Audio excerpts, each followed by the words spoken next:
What up? What up? Welcome to Believe in Rams, presented by FanDuel. Erin Coscarelli back with you, joined by my Super Bowl winning tackle, Rob Havenstein, who is in front of a new backdrop. But that's not AI. You actually moved. I did, yeah. It was a tough time, tough decision, but yeah, we moved the family back to the good old great state of Wisconsin. Because you're not from. Are you from there originally? You went to Wisconsin. Yeah, went to Wisconsin from Maryland originally. I just look like I'm supposed to be from Wisconsin. Fair point. How did the move go? I can imagine it was probably quite stress-free, right? Yeah, absolutely. It's easy. Yeah. 3 kids were great. They were hauling boxes all over the place. Nobody cried. It was great. I never cried, so it was good. No, I mean, moving.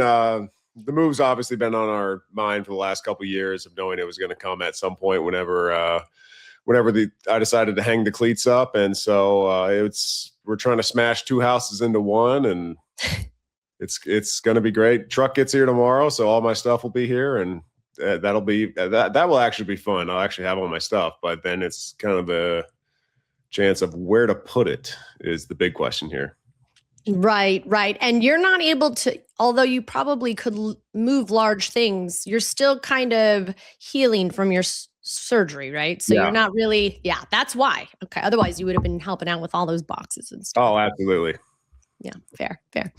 Well, listen, just because you moved does not mean we are losing Rob Havenstein this season.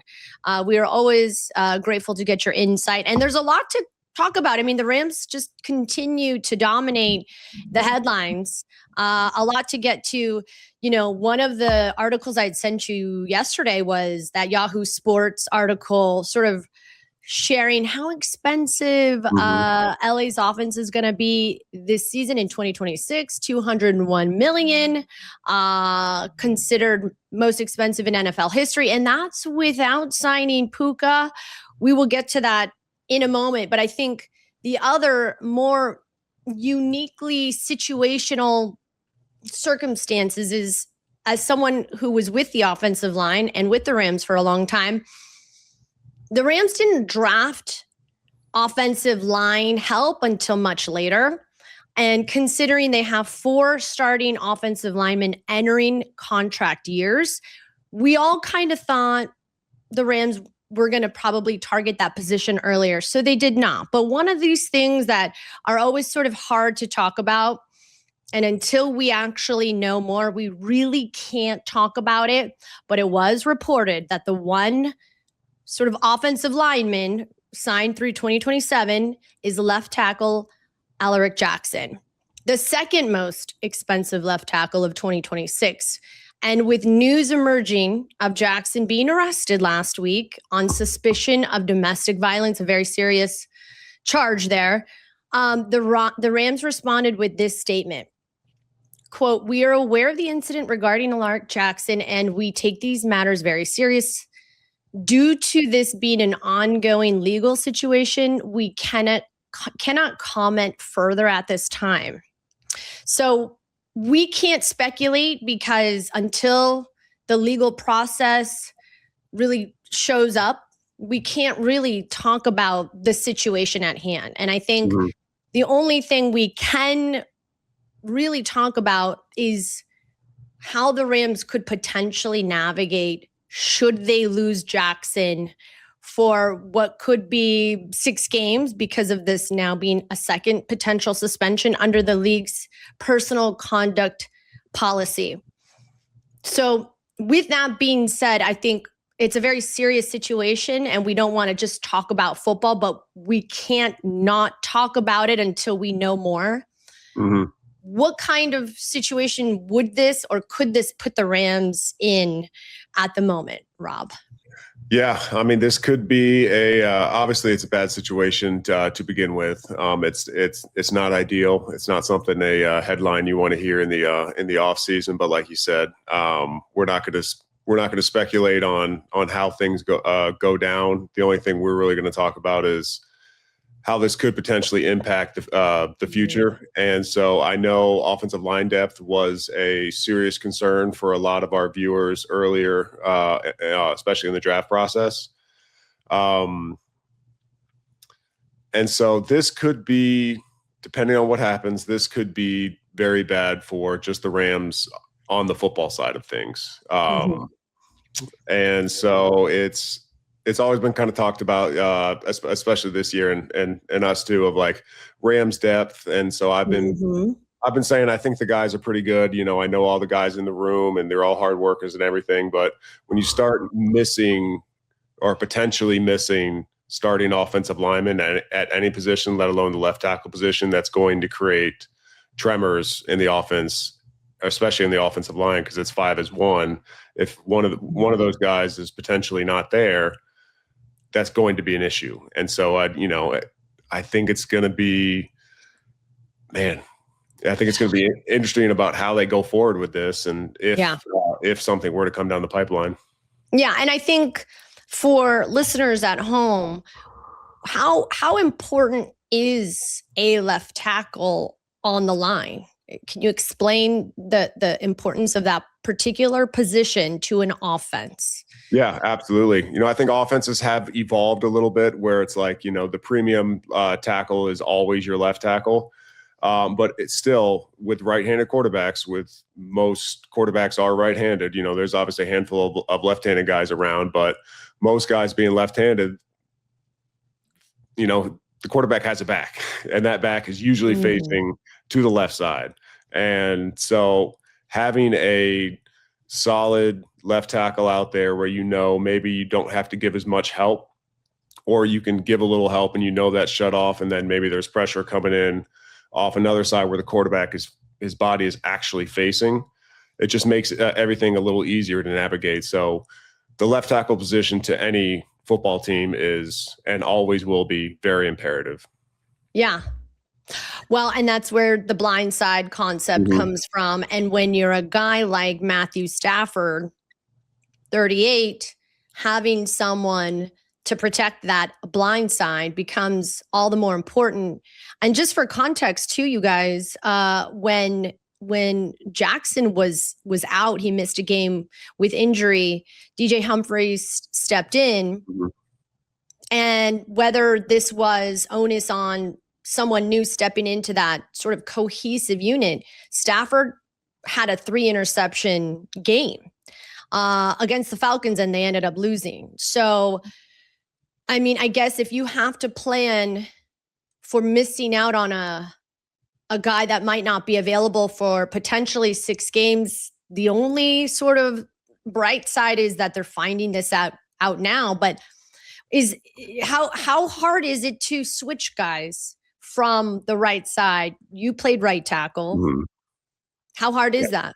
Oh man, I mean, if you were back in my day, if you were to tell me to go take a left tackle set, I would have fallen down. You know, I know we've talked about it before, but it's doing everything backwards. So having to flip somebody over with everything they do, they're comfortable with it. They're comfortable on that side. Their feet are comfortable. Their hands are comfortable. Their body weight, everything like that. Like just the balance of their overall body is comfortable over there. If you switch sides, everything's backwards. Especially at the tackle position, because most tackles play with more stagger in their feet, so they're more separated. It's a little bit easier for guards because they don't get usually as much stagger. But when you're staggered out and your feet are kind of planked out a little bit, or depending on the width of some guy's stance, but usually it's a little farther back than the guards.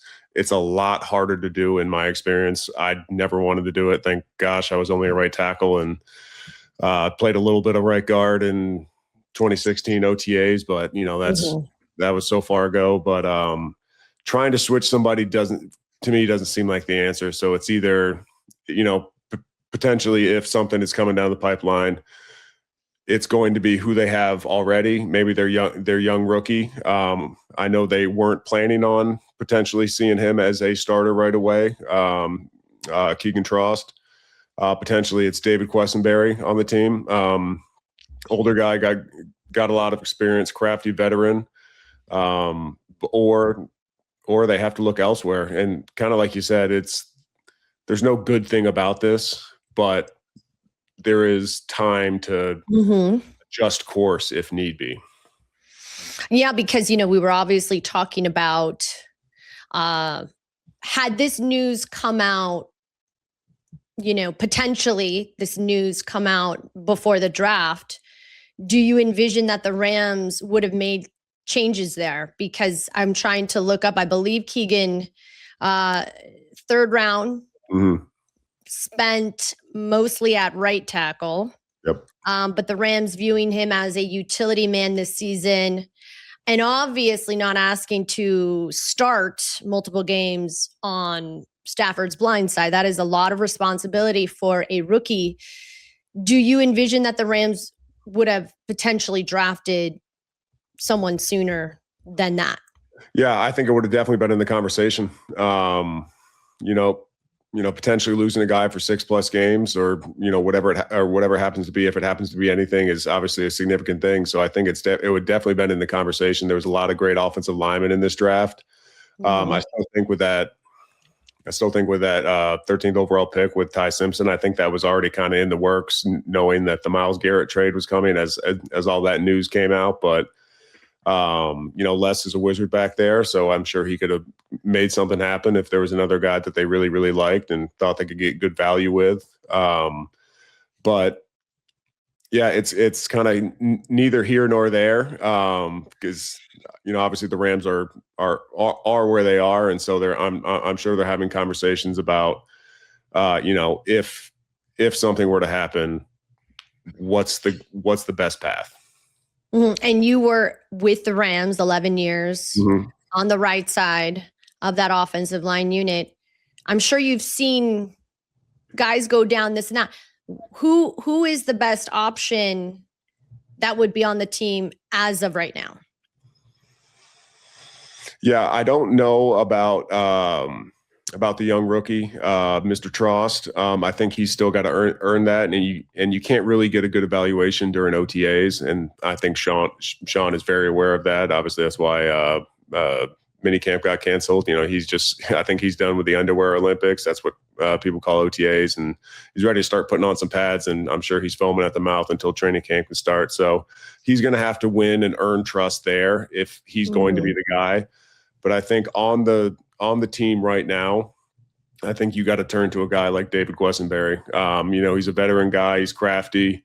If you need to throw him a little more help, I was always willing to take as much help as they were going to give me. So I'm sure game plans could be kind of worked around with some of the more prime time and hard stretches that the Rams have this season. But on the team right now, I believe it would be David Quessenberry.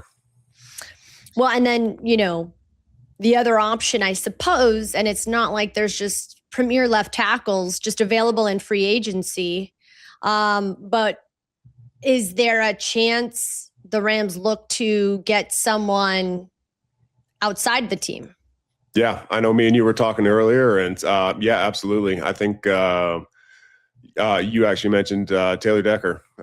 So if, obviously he's sitting out there right now, but his situation is interesting because he didn't want to take a pay cut with the Lions. And so you had just mentioned that the Rams already have one of the most expensive offenses ever. And so in history. Yeah. In history. And so trying to add a guy who is looking to still be paid, like he feels his value is, it could be an interesting choice if the two sides can kind of come together. But he obviously he's floating out there and was a stalwart over there with the Lions for a lot of years. And so if something were to happen, then he would be an option 100%, I think. Yeah, like Rob said, he's out there, and he was Stafford's blindside protector in Detroit from 2016 to 2020, I believe. 2024 Pro Bowler, 2016 first round pick. But when you leave a team because you're not willing to take a pay cut, you have to wonder, can the Rams, if this were to be a situation, again, we can't speculate one way or the other, but we can talk about what potential moves can be made should anything come down the pipe.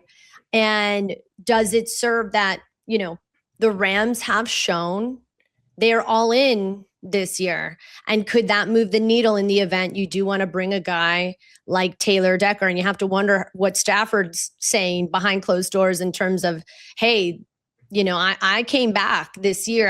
I need to be protected. And the Rams know the utmost importance of keeping Stafford healthy.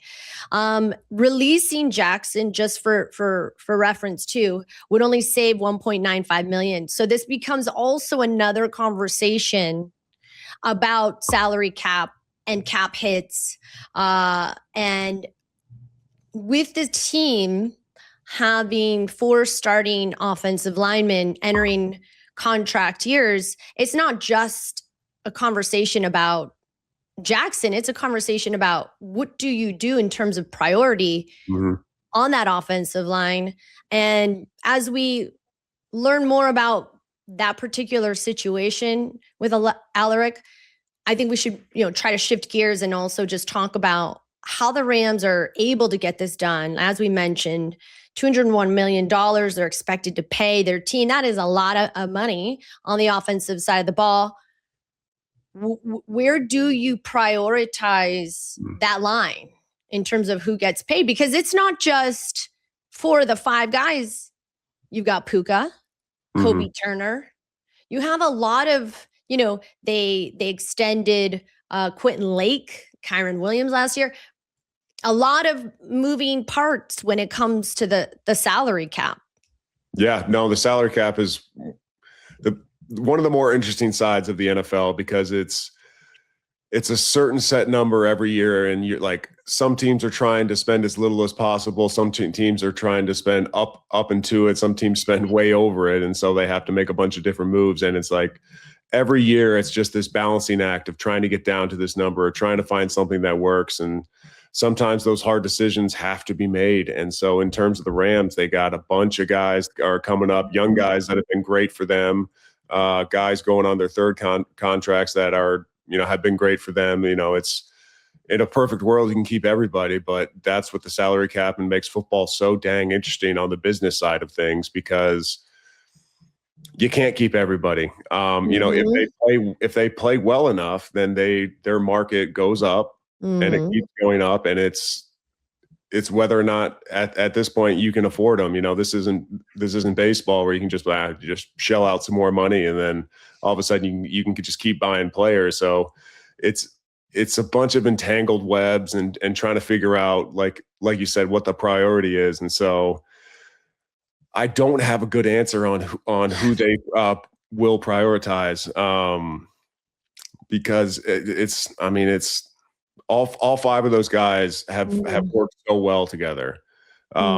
Warren stepped in last year when I went down and played an amazing season. And so it's like, he developed himself into a heck of a player. And so it's, do you reward that? Do you reward K-Dot, who's came in from the Steelers? He's played great ball.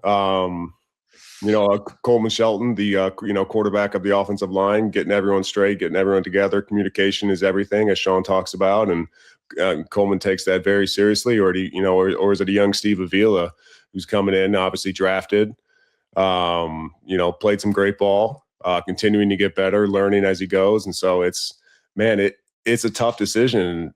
I'm sure they're probably back and forth on things as it evolves. Yeah, because it's not just next year, it's the Ty Simpson and beyond, right? And that's the challenge that we're, as Rams Nation and invested in a team, it's not just this win now mentality. It's right. How are they also making sure they're not over leveraging for years to come?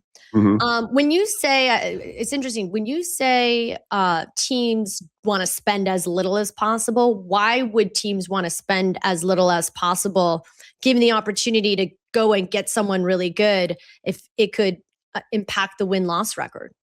Yeah. Well, number one, the NFL is a business. As much entertainment there is and everything like that, it is still 100% a business. There's a certain number of teams trying to make as much money as possible and win as many games as possible.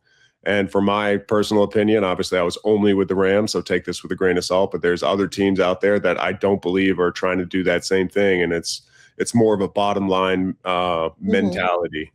Because I mean, the money's got to come from somewhere. So you talk about over $200 million on the offense. That's not just fictitious made up money. That's real cold hard cash being put up, and somebody has to put that up. And that's a lot of money. That's a lot of money to put up, to build stadiums, to do this and that, to own the land, whatever it happens to be. It's such an interesting world of the business side of things, and then how that works back in with football. And it really is incredible. I mean, it is, because according to Over the Cap, the Rams have about $18 million still left in cap space. And I had posted something yesterday because, again, I love the business side of the game. And where do you get your return on investment? But after what the Rams did on paper last season offensively, that's, why would they not be rewarded with proper compensation? Not everybody should be getting a discount when you're putting up great numbers. I mean, I'm sure there's some workarounds, and there's talks of maybe Devontae restructuring his deal. But do you think that Puka Nacua should still be getting the salary that he's getting when he's putting up some pretty incredible numbers? The Rams are doing the right thing and rewarding these players that are showing up on the football field.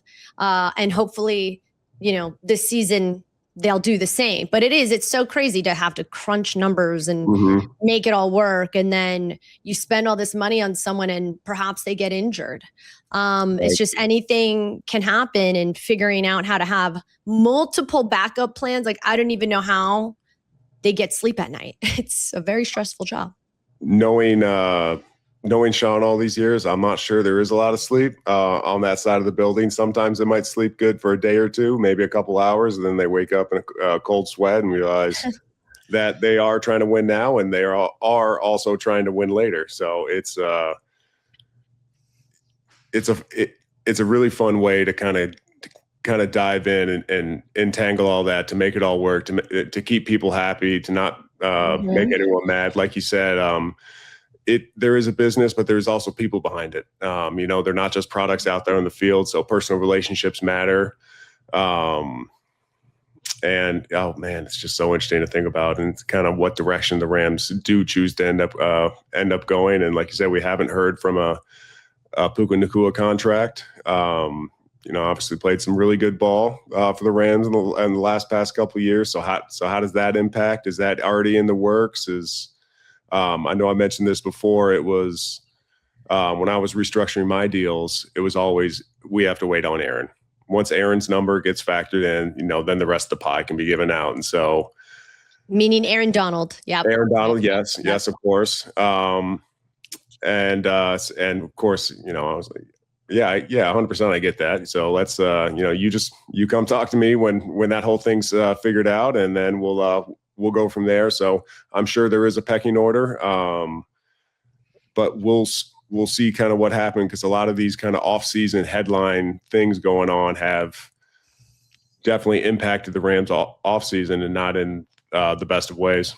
Yeah, and it's you have all these headlines of Myles Garrett, you sign Trent McDuffie, you get everything figured out as much as you can.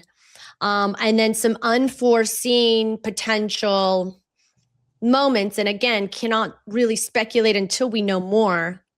But it just goes to show where is the priority is it's like depth on the offensive line was a question. Getting the secondary figured out was a big question mark heading into the draft. And then timing everything. I mean, even speculation of Aaron Donald returning. How does stuff like this impact those types of decisions? That's why the game of the NFL is really it's why it's the most popular, most number one sport in the country, because there is some facet of it that is intriguing to everyone, whether you love football or you don't. Putting groups of people together and trying to fit it in within the salary cap, it sounds like it's not an easy thing to do, Rob. No, not at all. Not at all. And no. Even harder than moving from California to Wisconsin. Oh, yeah. That's easy. Yeah, that's easy. Well, thank you. I appreciate your insight. Again, we appreciate you being able to sort of lend your thoughts on certain things and how decisions might be made. And we know it's going to be it's been an interesting offseason already for the Rams. And so getting your insight on just even the offensive line unit and how it works, we appreciate it. Absolutely. All right, guys, thanks for listening. This episode, Believe in Rams, presented by FanDuel. Go subscribe. We're checking out your YouTube comments. We're happy to hear whatever you guys want to talk about. Me and Rob will chop up in the next couple of episodes. But enjoy the rest of your move, Rob. Get some sleep. Thank you. We appreciate you. Thanks, guys.